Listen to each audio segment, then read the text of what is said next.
really want. Just shut up and give me my whiskey! Whiskey! Whiskey! Hey everybody, I'm Chris from Whiskey in a Hammock. I'm doing another distillery tour, and today I'm at Elevated Mountain Distilling in North Carolina. I'm here with Dave Angel, the owner.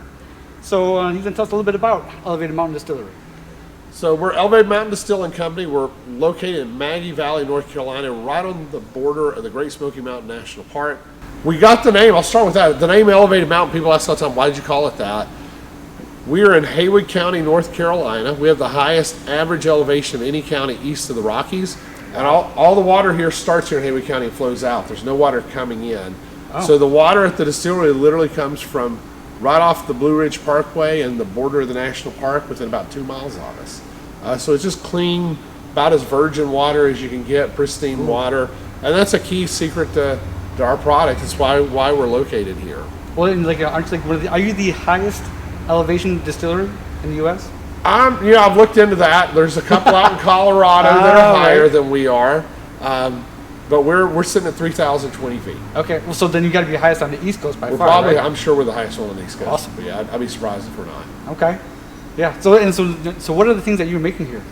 We make 3 bases. We have a bourbon base, we have our corn whiskey base, and then we have a vodka base that we make. Okay. We haven't released our bourbon yet. It's been sitting in a barrel for 3.5 years now. So in October, it's going to be 4 years old. At this point, that's what we're planning to do, is release a 4-year-old bourbon. Our whiskey, we sell an unaged and a 3.5-year, at this point, 3.5-year barrel-aged version of it. Our vodka, we have vodka-flavored vodka. It's really good. We're really proud of our vodka. Again, mountain water, that pristine water makes a world of difference in spirits, especially vodkas. And we have a great mouthfeel to our vodka. And then we do 5 flavors of Moonshine, which is a blend of our whiskey and vodka.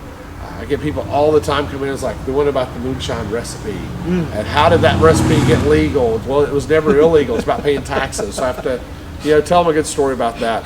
But we make it's all about the story. It's all about the story. Blackberry, strawberry, apple pie, root beer, and peach moonshines. That sounds great. Yeah. We're looking at later this year rolling out some flavored whiskeys. Oh, okay. We have a cinnamon, a peanut butter, and a smoked butterscotch that are going to come out before the end of fall. Smoked butterscotch. That sounds like something new. I haven't heard that before. Yeah, it's really good. Okay, so so real quick, what's the mash bill on the whiskey that you have now, or the? So the whiskey we have on the market right now is called Purchase Knob. It's 92% corn, 8% malted barley. So it is more of a corn forward whiskey, but it's a nice, it's a good flavor, but it doesn't have, when you start adding things like rye, you start to give other notes to it, which we did in our bourbon. Right. But we wanted to leave Purchase Knob as a little more of a flatter platform.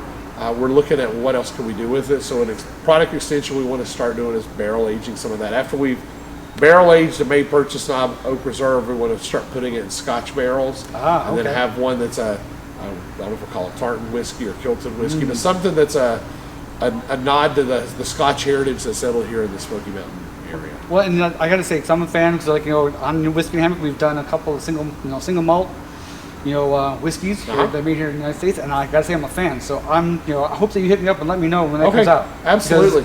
We definitely love to review it. Yeah. And actually I actually got to try the bourbon. It's not out yet. It's good. It's awesome. Like you said, because mash bill and the bourbon it has rye in it. Yep. So you get a little bit of spice.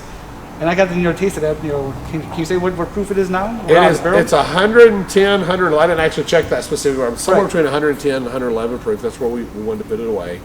The grain bill's a little bit different on it, so we backed off on the corn a little bit. It's 80% corn, 12% malted rye, 8% malted barley. So we kept that malted barley theme going across both of them. By putting 12% malted rye in, you get a bigger dose of maltiness in there. The rye gives it more of that peppery flavor. We didn't want to do a high rye bourbon because at some point we want to do a rye whiskey, and we want again to have a distinction between the two. Sure. Yeah. No, that makes sense. That sounds great. All right. Well, is there anything else you want to tell us before we go over and drink some more samples? Well, I would say check us out on Facebook, Instagram. We're very much a music venue as well. Our location actually was a dinner theater before we bought it. You can see the still behind us. That's where a stage once stood. So the still is actually sitting in the basement underneath the stage. And they have a stage in front of the still. So this is the backdrop. This is awesome. It's an awesome backdrop, but we're definitely a music venue. We have music 4 and 5 nights a week. Maggie Valley is a great location to come and spend some time on vacation. A lot of things to do here, especially if you enjoy nature. So yeah, check us out. All right. Well, this is Chris from Whiskey and Hammock. May the wind always be hammock. May your glass never go dry. Cheers. This is our regular bottle that they ran out of. So oh, yeah. switch to this bottle. You see the two different bottles, and now yes.